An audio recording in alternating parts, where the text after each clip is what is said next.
आत्मीय शिक्षक बंधू आणि भगिनींनो नमस्कार. मी माझ्या शैक्षणिक यूट्यूब चॅनलमध्ये आपल्या सर्वांचं सहर्ष स्वागत करतो. आजचा आपला व्हिडिओचा विषय हा भावी शिक्षकांसाठी अत्यंत महत्त्वाचा आहे. शिक्षक अभियोग्यता व बुद्धिमत्ता चाचणी 2022 नुसार शिक्षक पदभरतीसाठी करण्यासाठी माननीय उच्च न्यायालयाच्या आदेशानुसार याचिकेतील उमेदवारांकडून स्वप्रमाणपत्र पूर्ण करण्याबाबत उमेदवारांसाठी एक महत्त्वाची सूचना दिनांक 14/1/2024 रोजी आलेली आहे. ही सूचना काय आहे ते आज आपण या व्हिडिओच्या माध्यमातून समजून घेणार आहोत. अशाच प्रकारच्या विविध शैक्षणिक बातम्या समजून घेण्यासाठी माझ्या या यूट्यूब चॅनलला लाईक आणि सबस्क्राईब करा अशी नम्र विनंती मी आपल्याला या व्हिडिओच्या माध्यमातून करतो आहे. सोबतच प्रस्तुत विषयाच्या अनुषंगाने जर आपल्याला आपलं मत व्यक्त करावयाचं असेल तर कॉमेंट बॉक्समध्ये आपण ते नमूद करू शकता. याशिवाय शालेय शिक्षण विभागाचे विविध शासन निर्णय, परिपत्रके आणि सध्या सुरू असलेल्या राज्यातल्या शिक्षक भरतीच्या पार्श्वभूमीवर कोणत्या जिल्ह्यात किती कोणत्या संवर्गाच्या जागा आहेत या संदर्भातल्या जर आपल्याला अधिक माहिती जाणून घ्यावयाची असेल तर त्यासाठी डिस्क्रिप्शन बॉक्समध्ये विविध प्रकारच्या लिंक्स या उपलब्ध आहेत. त्याचाही उपयोग आपण घेऊ शकता. आता आपण 14/1/2024 ही उमेदवारांची सूचना काय आहे ते समजून घेऊया.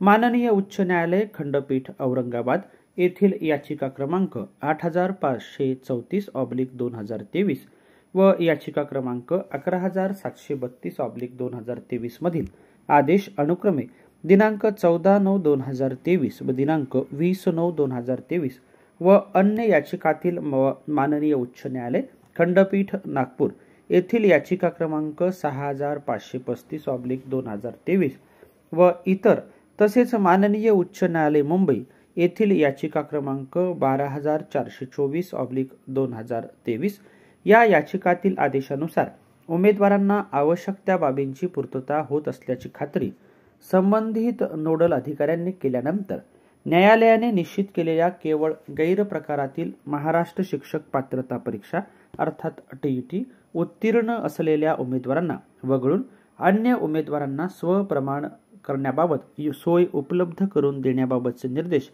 माननीय उच्च न्यायालयाने दिले होते.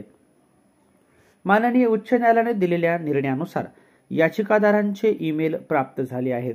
सदर प्राप्त ईमेलनुसार आवश्यक ती छाननी करून केंद्रीय शिक्षक पात्रता परीक्षा अर्थात CTET उत्तीर्ण असलेल्या किंवा B.Ed ही अर्हता असल्याचे नमूद केलेल्या उमेदवारांच्या ईमेलवरून प्राप्त माहितीच्या आधारे नोडल अधिकारी म्हणून महाराष्ट्र राज्य परीक्षा परिषद पुणे यांच्या स्तरावर तपासणी करण्यात आली आहे.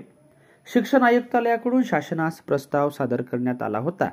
दरम्यानच्या कालावधीमध्ये माननीय उच्च न्यायालय खंडपीठ औरंगाबाद येथे अवमान याचिका क्रमांक 31/2024 व संलग्न अवमान याचिका दाखल झाल्या आहेत. सदर अवमान याचिकेमध्ये दिनांक 12/1/2024 रोजी सुनावणी झाली.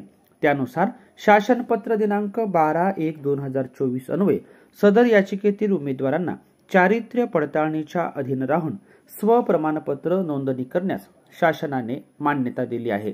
त्यानुसार केंद्रीय शिक्षक पात्रता परीक्षेत CTET उत्तीर्ण असलेल्या किंवा B.Ed ही अर्हता धारण केलेल्या याचिकेतील उमेदवारांना स्वप्रमाणपत्र नोंदणी करण्यास याद्वारे सुविधा देण्यात येत आहे.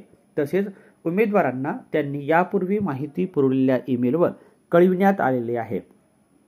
याचिकेतील उमेदवारांना स्वप्रमाणपत्राकरिता नोंदणी करण्यासाठी दिनांक 16/1/2024 पर्यंत मुदत राहील. पवित्र पोर्टलवर दिलेल्या सूचनांचे पालन करून स्वप्रमाणपत्र पूर्ण करावे असं या माध्यमातून कळविलेलं आहे. अत्यंत महत्त्वाचं असं हे पत्र आहे जे भविष्यातल्या काही शिक्षकांसाठी तेवढंच महत्त्वाचं आहे. आपण हा व्हिडिओ ऐकल्याबद्दल आपल्या सर्वांचेच मनपूर्वक धन्यवाद.